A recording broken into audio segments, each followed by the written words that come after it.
fellow diamond painting addicts, and welcome back to Diamond Painting Anonymous. I'm Daphne, and I'm here for today's WIP and Chat. If you're new here, welcome. If you're not new here, welcome back. WIP, W-I-P, stands for Work in Progress, and this is mine.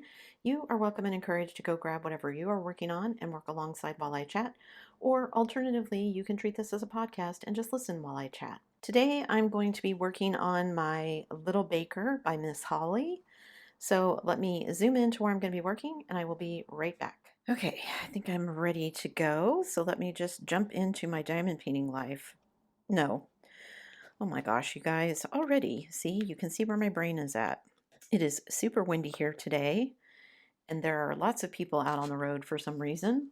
So I'm all discombobulated trying to sit down and do this. I'm trying to film this while hubby is gone doing things with his dad. So anyway, I need to start with my regular life. So what's been going on in my regular life?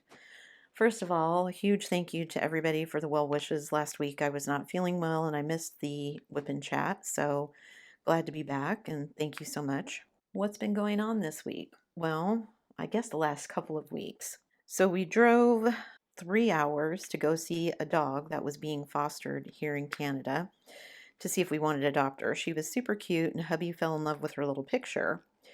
But when we went to go visit her, she wanted absolutely nothing to do with him. She tried to bite him.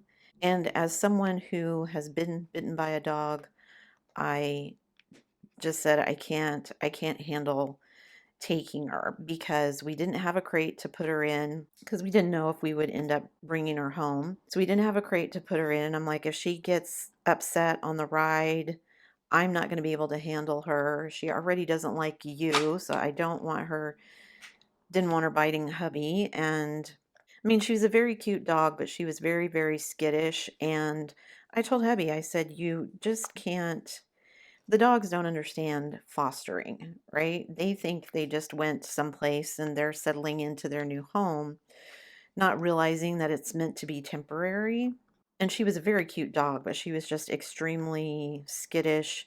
The people at the rescue were like, oh, well, if you could just, spend a couple visits with her. And we're like, yes, but it's a 6 hour drive because it's 3 hours one way. And that's a lot of visits back and forth just to get to know a dog. After hubby and I discussed it, I just said, I think we would just do better if we just got another one from the rescue and they just came to us and they didn't have to leave again. Yes, there's a little bit of unknowns in that you never really know with a rescue dog what kind of issues they may have. But like I said, I just don't, they don't understand, oh, well, I came to this new place, but then you're going to yank them from that place again. And I get it. There's not really a lot you can do about that situation. But anyway, so they've had some new dogs come in. We've asked about several of them. They are dogs who are currently at the shelter. So we've asked them to test a couple of them to see how they do with Oscar and if they would get along with Oscar. And if they get along with Oscar, then we'll figure out which one we want and we'll probably adopt that one as well. So that's where we're at on the dog front. I'm hoping, they say they do a transport every 6 weeks or so. So it's been over, no, it hasn't been over 6 weeks yet. I think mid-October would be about 6 weeks. So maybe we're hoping by the end of October, Oscar at least will be here. And then if we decide to get another one, that one will be here as well. We'll see what happens.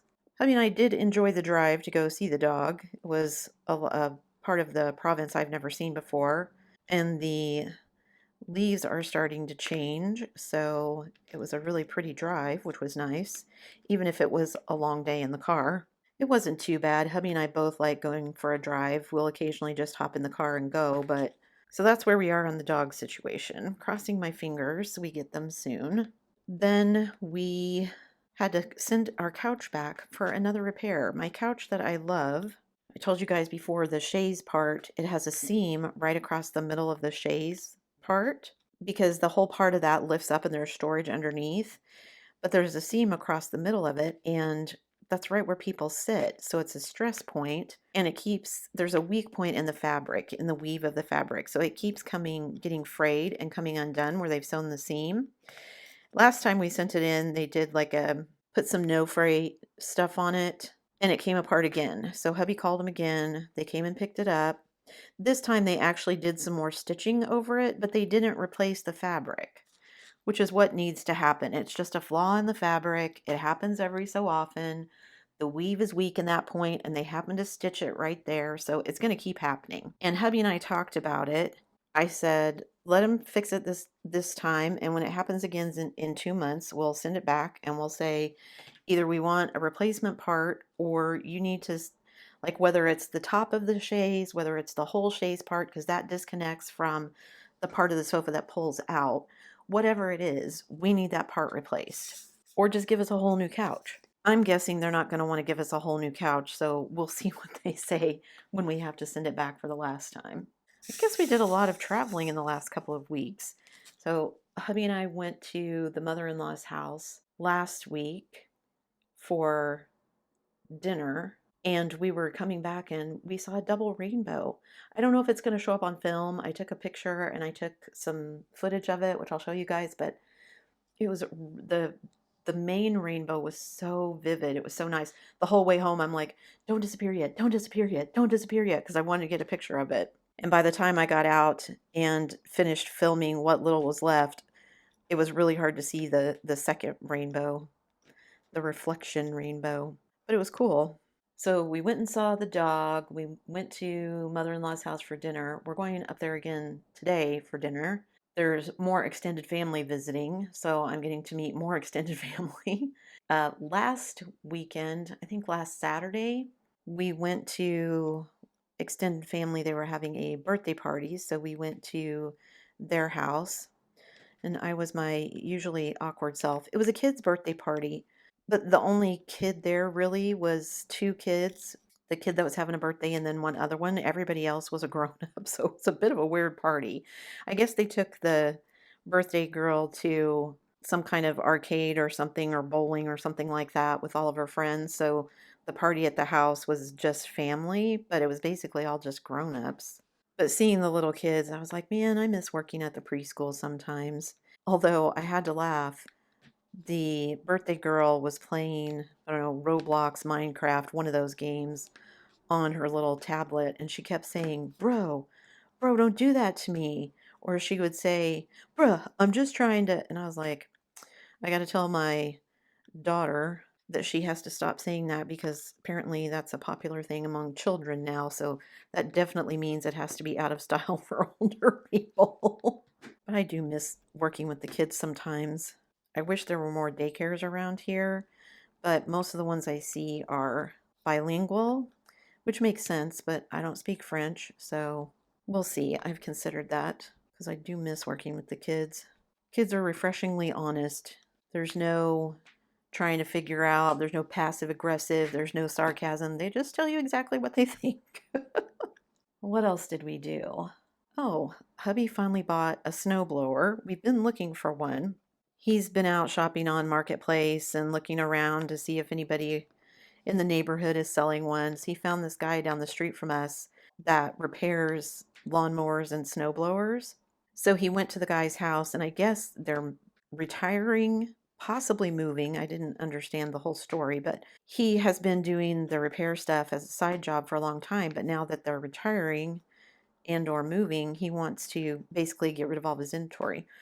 And so he told hubby, well, you can have, he had like 8 snow blowers. And he's like, you can have them all for $800. And he's like, they all run except for one. So you'd only have to fix one of them, and then you could sell them. And he was talking to hubby about the lawnmowers too. And I said, we're not taking a bunch of snow blowers and lawnmowers. I'm not having all that equipment set around in our driveway all winter. That's crazy. And I said, if you want to get the snow blowers, if they truly all do work, and try and sell them, then fine. It's almost snowblower season, so you'd have a shot at selling those. But then he finally decided he didn't want to mess with the hassle of having to try and get rid of them all, so he just bought one from the guy. It was only $200, and it runs, and it will be nice for him to do our little driveway and everything, so he was happy. So now we have a lawnmower and a snowblower. Didn't get the snowblower for free, but that's okay. And hubby cracks me up. We were out shopping the other day at Shoppers. Every place has self-checkout, but for some reason in Shoppers, our Shoppers here, The self-checkout things are, the voices of them are so loud. Maybe it's just because the store isn't very busy whenever we go in. I don't think it's ever been busy when we've been there at Shoppers, not like some of the grocery stores get. But anyway, we, we were standing there and it just beeps at you while you're checking stuff out. But then at the end, it's like, thank you for shopping with us. And then it says in this really loud woman's voice, tell us how we did today. And as we're walking away, hubby says, you did great. And I just started laughing. The other people in the store just gave him a weird look. Some of that could be that he was speaking English. Some of that could have been that it was just a weird thing to do. But I just started laughing. He's so funny sometimes. Unintentionally. When he's trying to be funny, he's not funny. He is very much a everything is a dad joke kind of thing. And he forgets that he's told him to you, so it's the same dad joke over and over sometimes. I did talk to my sister yesterday, and she was doing good. It was good to talk to her. We talked for about an hour. I was on my way back from, I had gone to do some volunteer work with the literacy group that I'm working with. I volunteered to help organize some cabinetry and stuff. The lady that was doing it with me is like, oh, there's no way we're going to get it done today. We'll just come back and do it another day. And I was like, nah, it's just two like steel storage cabinets. I'm like, it won't take us that long. So while she was kind of sorting through stuff, I just pulled everything out. And then as she was putting stuff back in, kind of in a more organized way, I was sorting through everything so she could put it back in where she wanted. And we got everything done. We got everything pulled out and sorted and put back in. I don't have the inventory done yet, but that's something that will take me half an hour of counting and double checking, and then another maybe hour of actually doing the spreadsheet. I'm just going to do a spreadsheet. I feel like this is something that would do better with like a database so you could search it, but I haven't done anything with a database in so long. I don't even know if I'd remember how to do it. Anyway, so I got to have a long talk with my sister. That was good. And then we heard through the grapevine when we went, one of the times we went to dinner at the in-laws, that we're getting some new stores in town. And I was like, oh, cool. What are we getting? Because I get really spoiled where we used to live, living close to a really big city and being able to just drive 20 minutes into town and have a ton of sit-down restaurants to pick from and every fast food you could think of and all kinds of amenities, movie theaters, that sort of thing. I was like, well, what are we getting? And they're like, oh, well, they're going to open a new A&W, which my husband is really excited about because he likes A&W. I'm glad to have another fast food place, but it's just a fast food place. I wasn't that excited about it. And then we heard they've been building some new apartment buildings, which is great because the city could use the housing. They're building some new apartment buildings, and across from where these apartment buildings are going, they're putting in a Wendy's, something called a Mary Brown's Chicken. I don't know what that is. I guess that's like a Canadian thing. I've never heard of it or seen it, but everyone is very excited about it, so I guess it's good. I don't know how excited I should be about a Mary Brown's Chicken place. If you know what it is, let me know. Is it any good? I mean, I like chicken. Is it on par with St. Hubert? Is it that kind of fast food chicken, or is it more like a KFC kind of thing? And then, of course, they're opening another Tim Hortons because we only have, let's see, well, there's pretty much one in every town because we live outside the metro area. So each of the little towns has their own, but there's, I think, at least three, maybe four in the big city. Big city. I mean, it's not like Vancouver or Toronto or any big city like that, but the big city for us. Anyway, several of them are on the main road through all the towns. In the mornings when it's really busy, and in the evenings when it's really busy, the drive-through gets backed up and they just park on the road. Like they'll just pull up and turn their blinker on and then just sit in the road and block traffic. And the city is not happy about that. So they're thinking where they're putting this new one in, it's not really on the main drag.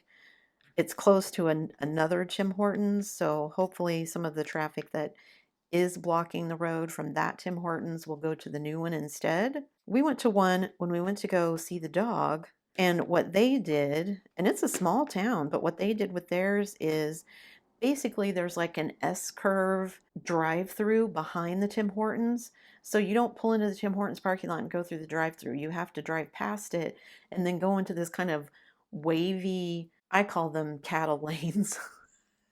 You know how when you go to the stores at Christmas time and they have, or for like Black Friday, and they have like all the lanes set up so that you can only go a certain way through the store and you just have to wait in line as you go through to get to the cashier? It's kind of like that, but for Tim Hortons. So again, I'm not a big Tim Hortons fan.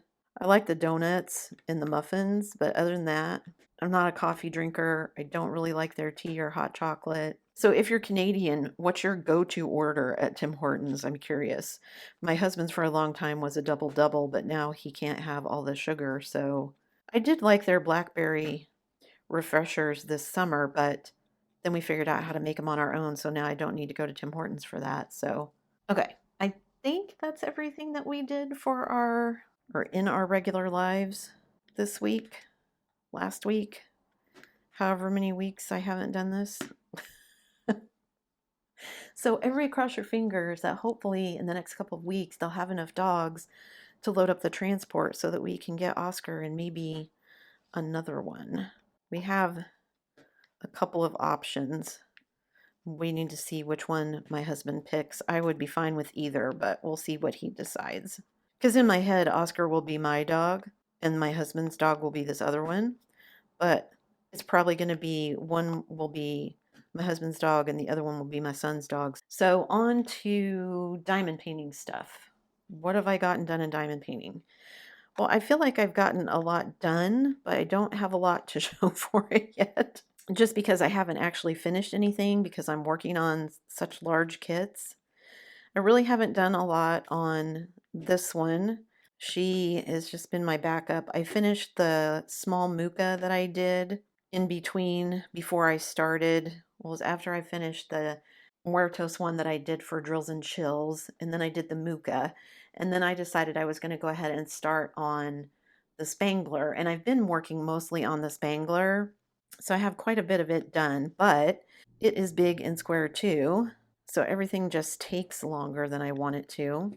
So I finished the Muka one. That's another kit out of my stash. I started the Spangler. Somebody commented, I think it was Ruth, said that I would be sad to finish it was because it was my last Spangler. And I said, yeah, I will be sad because it's my last Spangler, but I'm trying to look at me finishing all of these as making room for new joy. Like I'm getting the enjoyment out of doing all of these kits that have just been sitting around forever. But as I finish these up, I'm making room for me to feel comfortable buying new diamond paintings. I'm not there yet. And I don't know, even if I manage to hit my 30% goal for the year, I don't know if that is going to be enough to make me feel comfortable buying more yet. So I'll just have to see how many I finish by the end of the year and figure out where I'm at. Some days I feel like diamond painting a lot. Some days I don't feel like diamond painting at all, which is kind of strange for me because for several years there, I diamond painted every single day, at least something, even if it wasn't a long session. But there's only so many hours in the day, and I do want to make room for other things. You know, hubby and I go exploring sometimes because Canada is new and there's all kinds of cool things to do and see. Like I was talking to the lady at the place I volunteer, and she goes line dancing and she likes to cross country ski in the winter. I guess it's moose season right now, so everybody's out hunting. My mother-in-law's supposed to get her new wood stove installed, but the guy that does it, the chimney sweep, is gone moose hunting, so until the season is over or he bags a moose, he's unavailable. But she'll get it put in before the first snow hits, so that's good. Anyway, I'm getting off topic here. Diamond painting.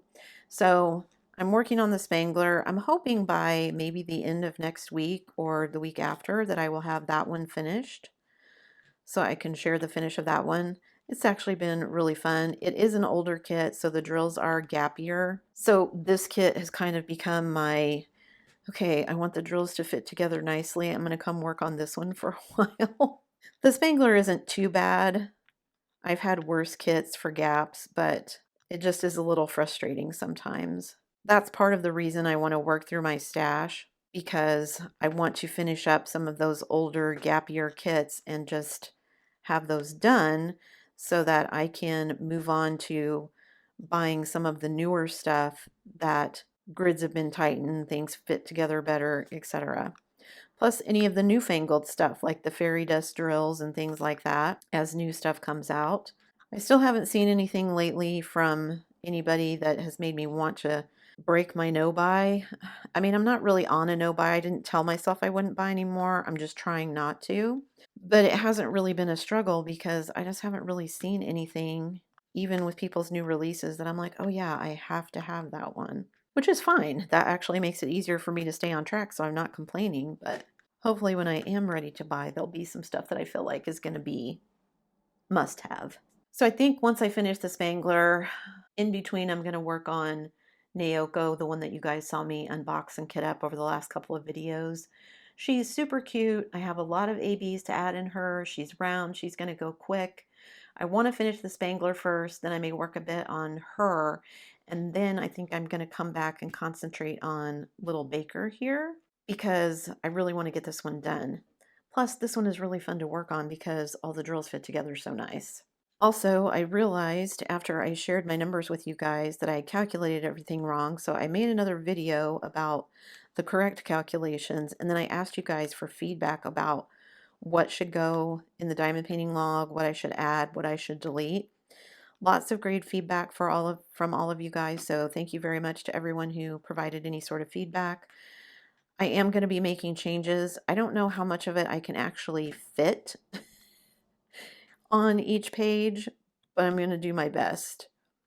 And again, I probably won't be able to fit every suggestion in, but there were some good ideas in there that I will be implementing. I don't know what theme I'm going to pick for this year yet. I've done about 4 different ones and I'm not happy with any of them yet. So, okay. So as far as the logbook is concerned, once I get that finished, I will be putting it back out on my Google Drive with all the other logbooks. So you can download the new one for free. You can download any of the old ones for free. You can download all of them for free, whatever you want to do. I do ask that you please, if you want to share them with people, that you tell them where you got it and just point them my direction. Don't just rip it off and try to sell it yourself. Don't be a jerk, people. My husband and I, we haven't said that for a while. My husband and I were talking about that. One of the dogs that got adopted from our local shelter got returned, and it was a bigger dog. And everybody online, when she posted it again on Facebook to say that it was back, if somebody else wanted to adopt it, everybody was making all kinds of negative comments about this poor dog and why it got returned. And of course, none of them knew why the dog had gotten returned. And she's like, I finally just had to turn comments off because people were being so mean. And I'm like, you guys don't even know. See, this is the thing I don't like about the internet. Everyone feels free to be a jerk. Don't be a jerk. Last thing, oh, this may be a shorter whip and chat than I thought. Last thing, I did my video about the rulers. The consensus seemed to be for everybody with the rulers that they were more trouble than they were worth. Like I said in the video, I like them to start off a kit because then I know I have like a block of drills that is pretty straight. Even with the ruler, they weren't perfect, but closer than to what I probably would have done just on my own. But then once I have that block, then I can just build off of that instead of moving it. Because as a lot of you pointed out, because of the lines in between the rulers, basically, and it's the same way with the metal rulers. You fill in on the metal rulers every other dot. The plastic 3D printed ones, you filled in 3 lines and then 3 lines were covered, filled in 3 lines. So when you take the rulers off, you have to go back in and fill in all of that, which means you got to pull all those colors again. And I know if you work from trays, that's probably not a big deal. You have all your trays out and everything, and you can just pull as you need. But for those of us who don't work from trays and use containers and such and pour, having to do all of that twice does get tedious. So I totally understand not wanting to use them for the whole kit. And I'm not using them for the whole kit either. I used them to start this particular kit. I used them to start my Spangler. I'm still debating with myself whether I want to bother trying the round ones because I feel like round is easier to keep straight, which seems like a weird thing to say. You would think that it would be easier to keep squares straight because they all butt up against each other, but I feel like it's easier to keep round straight than squares. So is that true? Is that just me?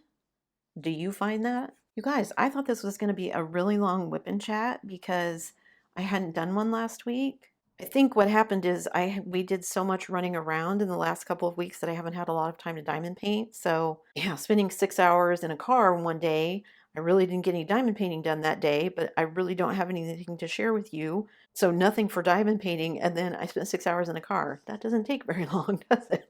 So like I said, fingers crossed that one of these dogs works out and it works well with Oscar and we can have a couple of pups on our way. And also fingers crossed that they're going to have enough doggos to put on a bus soon so that they can make a trip up here. Because I'm ready to have a dog again. And hopefully not one so big that when we go for a walk, it walks me instead of the other way around. All right. Sorry for the short whip and chat this week. Like I said, I really did think it would be longer, but maybe I just talked really fast. Maybe I'll have more to say when we finally get the doggos. That's it for me today, guys. Thanks so much for sticking around through this probably rambly video. Before you leave, don't forget to do all the things. If you like this video, give it a thumbs up. Hit that subscribe button if you haven't already, and hit that bell notification icon so that you can be informed of future uploads. And as always, guys, thanks so much for watching.